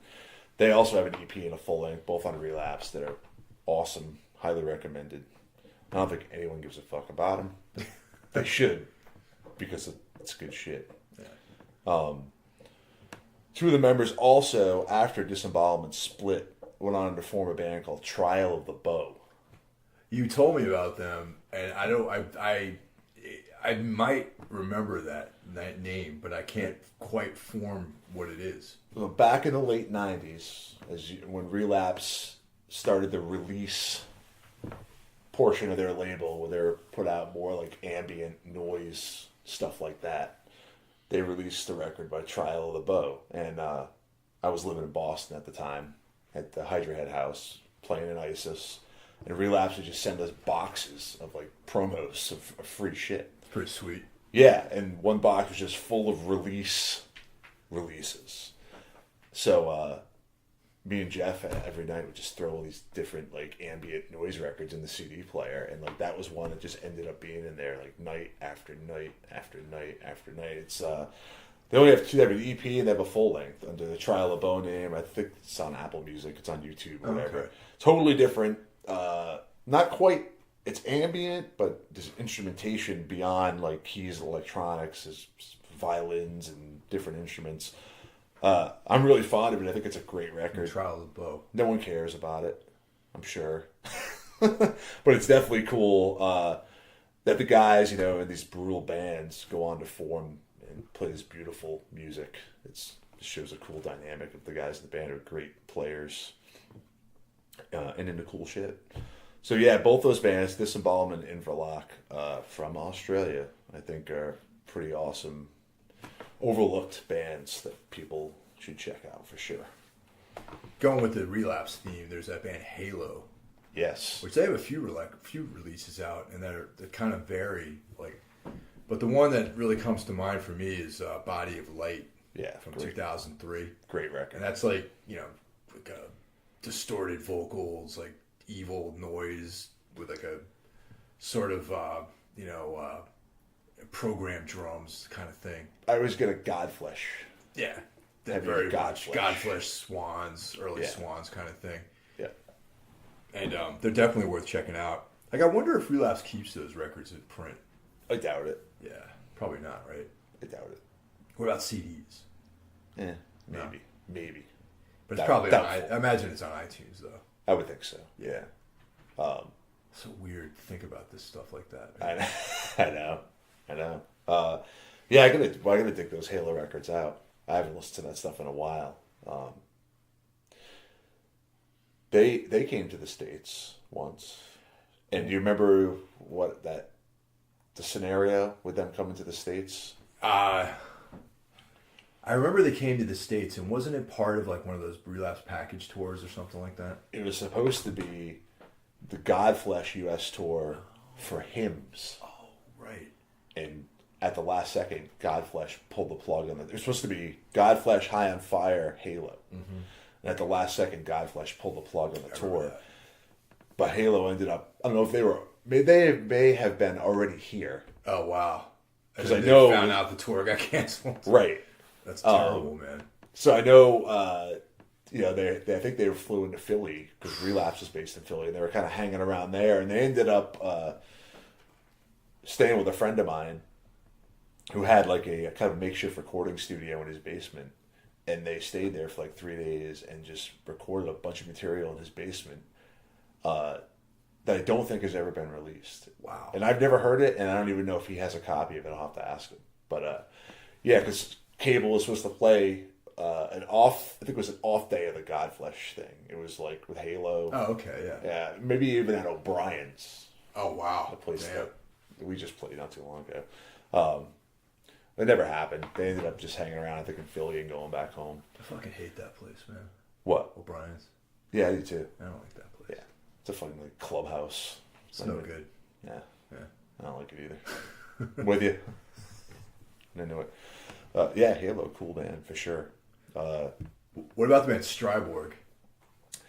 You ever hear them? They're another good Australian one. They're like a black metal ambient industrial, like one of those one man operations. Yeah, well, I knew about them. Southern Lord reissued or put out some of their stuff years back, but they're also part of that documentary, that mini doc, One Man Metal, with Leviathan, Zaster, Stryborg. That's a cool watch. Yeah, sure. Definitely, man. Definitely.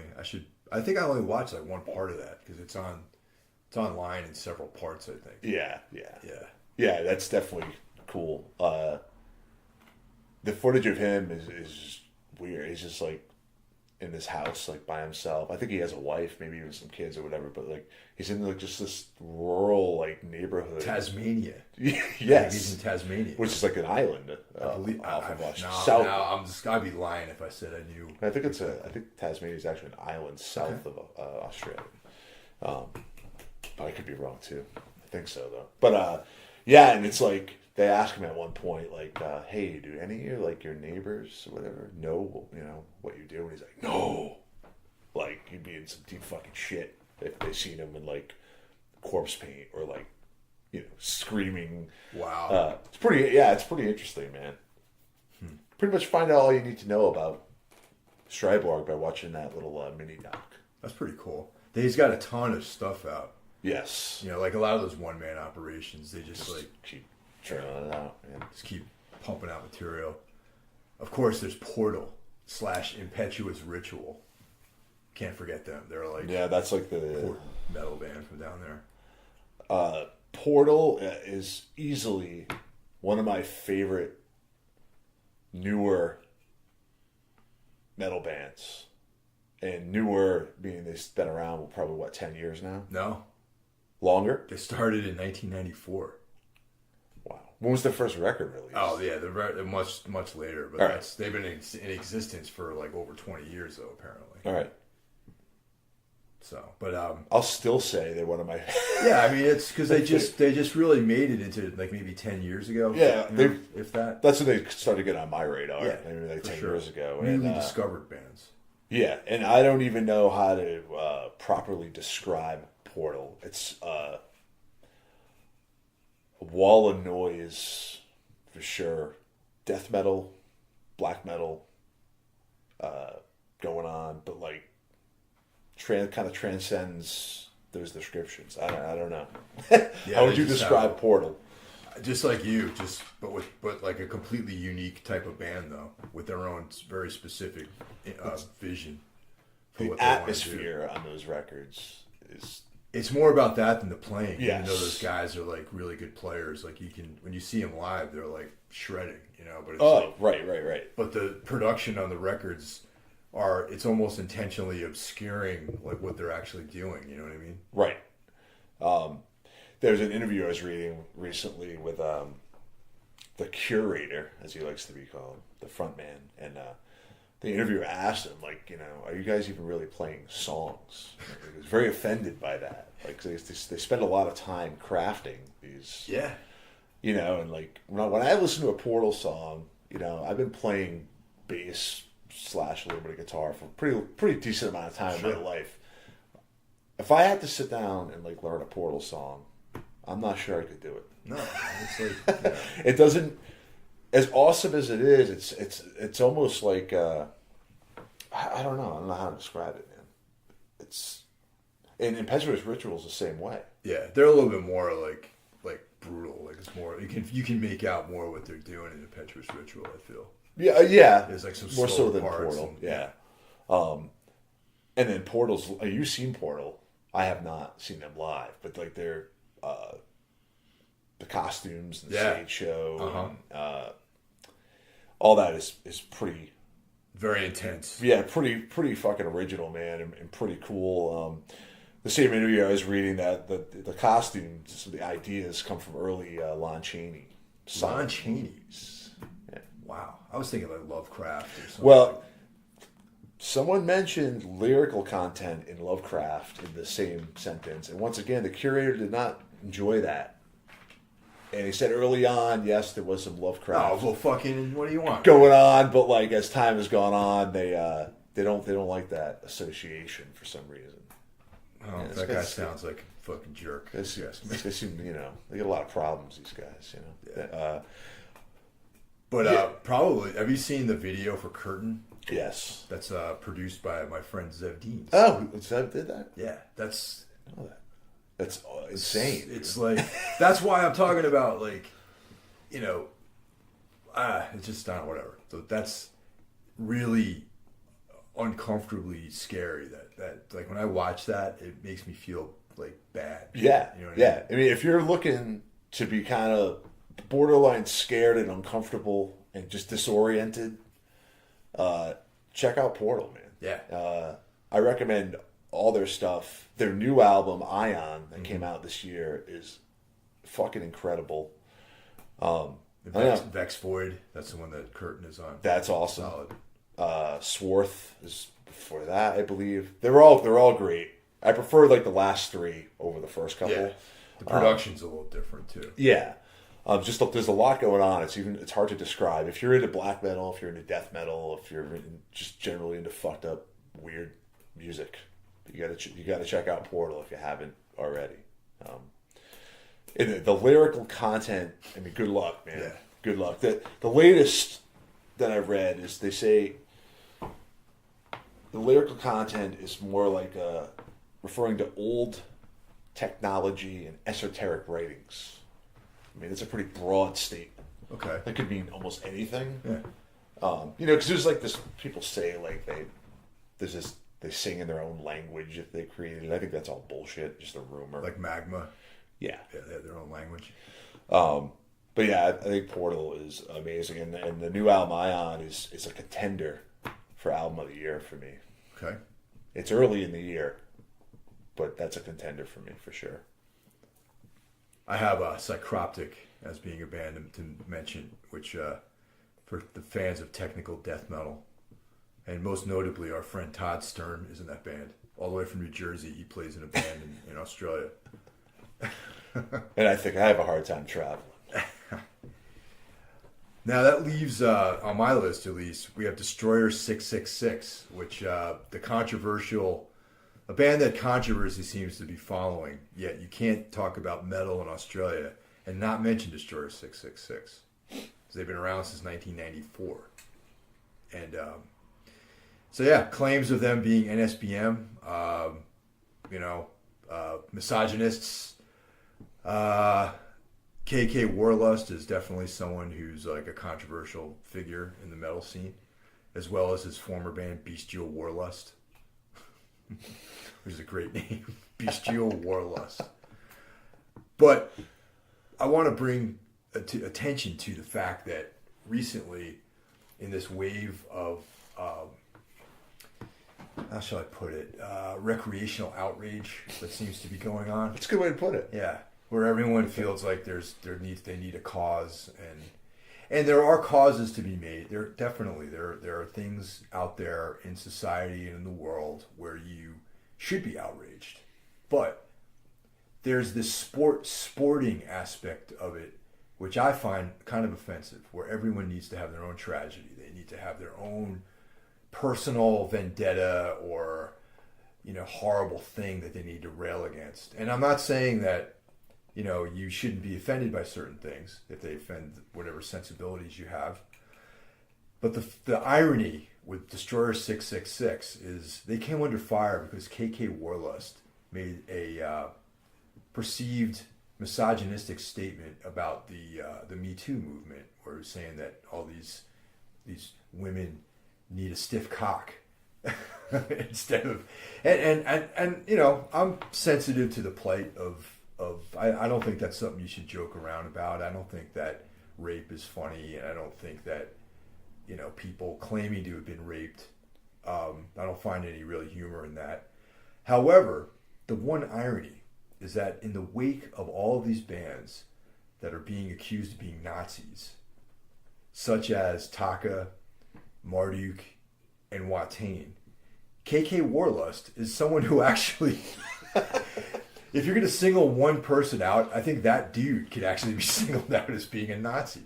Well, dude, that's my problem, like, with all this shit, is that, me and you talk about this a lot, off mic, so to say. Yeah. But, like, it's my problem with all this shit, is that if you want to find, like, bad people with, like, bad perspectives on shit, you don't have to look far, man. Like, there's plenty of these bands that have come right out and tell you, this is the deal, right? There's plenty of organizations in this country that gather publicly and rally, and you can find out where their addresses are. Hate groups, legit hate groups that tell you, we hate these people. But no, instead, we have to try to, like, bend and twist song lyrics and imagery that's questionable. It's art, right? Right. It's like the whole Death in June thing with the imagery and the Death's Head Skull and all that stuff. Like, you can bend and twist any lyric or art into making it offensive to you. But with so much of this shit is just put right out in the open. Yeah. But why do these people never attack that? Well, I find it even more interesting the fact that they didn't, they singled out Destroyer 666 for misogyny, okay? Right. Which is like... Right, but it's the least of their problems. But if they didn't look just a little bit further and find out about all these weird, sketchy ties that he has to the, the RAC, the Rock Against Communism movement down in Australia. Like, there's all these bands that this guy has ties to these bands, and right. It's like they didn't use that as a method of getting him thrown off the Watain tour or having a show shut down, or no one in Antifa like threatened anybody because this dude's in town. Right. And it's like there's a record called Unleash the Wolves, and if you look at the thank you list, it includes bands like Fortress, Squadron, and Brutal Attack, which are straight up white power bands. Right. I mean, the investigative journalists that are writing for Metal Sucks somehow seem to miss that. You know what I mean? Would you call them investigative journalists? Yeah, like the yellow journalism of this particular website, who seems to be a day late and a dollar short in uncovering anything incriminating any of these people. Like all their most recent intel on everybody is at least 10 years old. Right. Okay. and the things that they found out are it's debatable how significant they are, honestly. However, Destroyer 666 was in their sights, okay, for misogyny. We're not supposed to support misogyny. I understand that. That's a negative thing. But why not pile on the whole white power thing if you're looking for Nazis? Just gonna let that slide. You're just gonna let that one slide. Yeah, let that slide. And then maybe 2 years from now they'll bring that up. And that's what I mean. It's like I just find the whole thing very tiring and just. You guys had a great opportunity right here. It's in print. There's all these like tangible lines drawn between Destroyer 666 and White Power, and you didn't strike. That just shows me how fucking amateur this whole crusade is. Yeah. You know what I mean? Not to mention, I believe this website sponsored the talk tour the last time. Oh yeah, I already went into all But the information that they're, spewing a few months ago is, once again, it's like 10 years old. So where was this knowledge of this information 2 years ago when you sponsored a talk tour?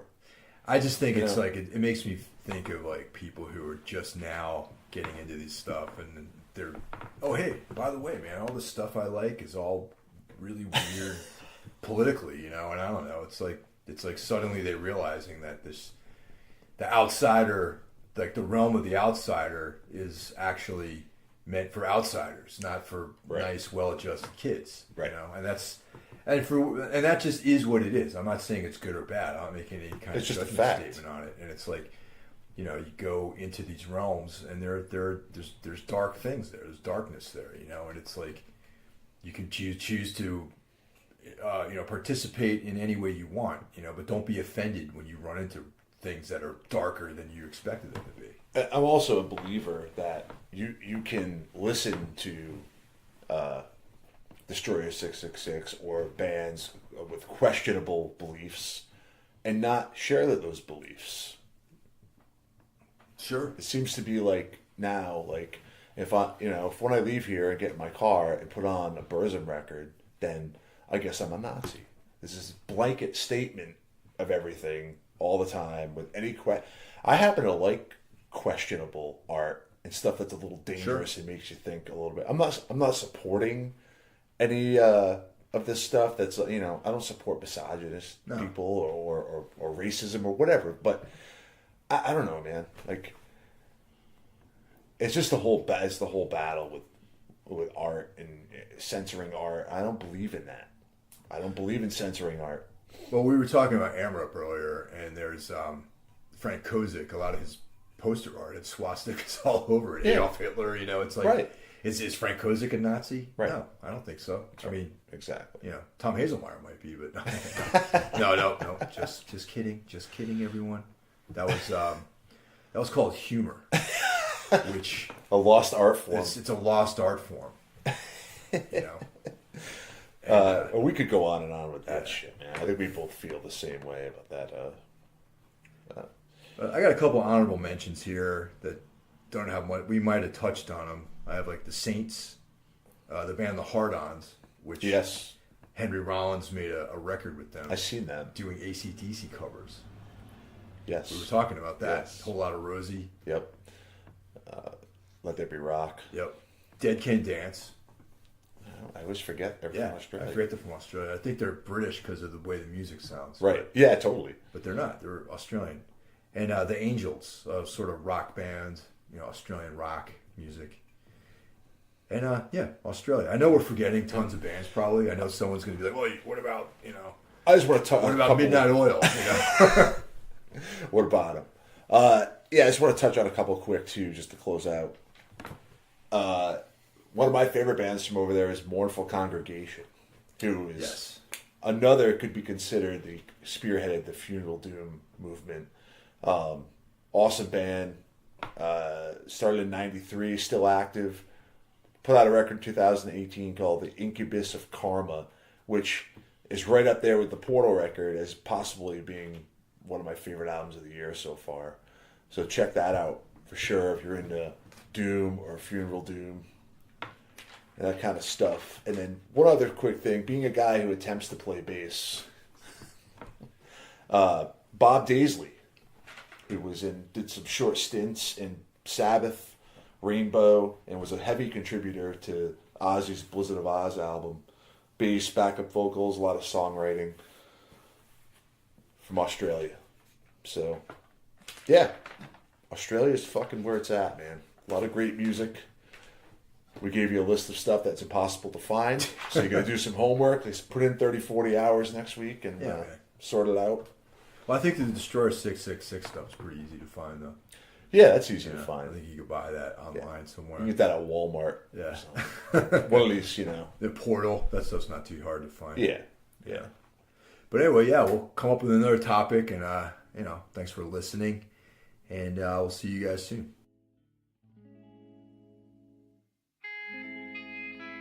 You lie.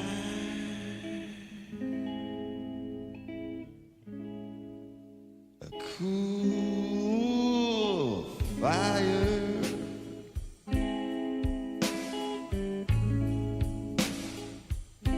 Yeah, you lie.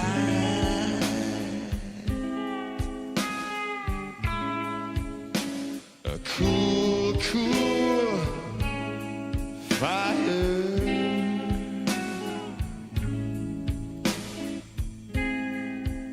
Well, maybe that's the difference between you and me. And maybe that's not a bad way for us to be.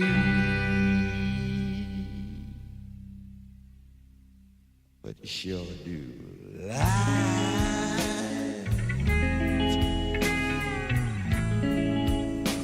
A cool fire.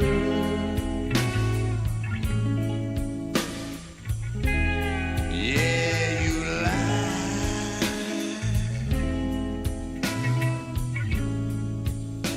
A cool fire.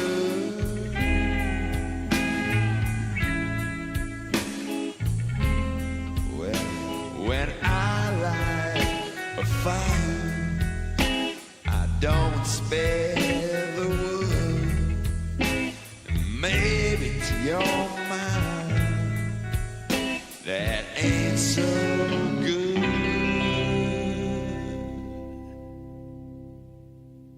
But baby, you lie.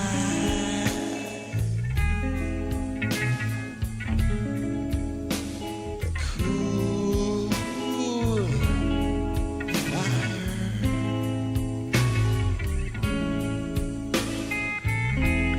Yeah, you lied.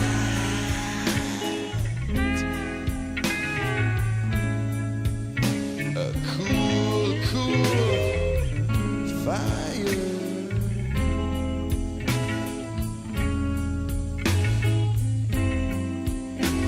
A hot fire blazing burns itself right out. But a cool fire smolders the whole night out.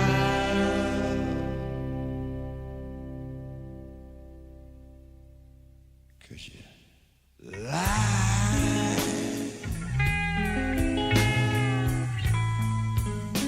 A cool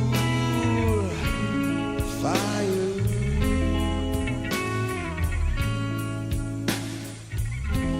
Yeah, you lie.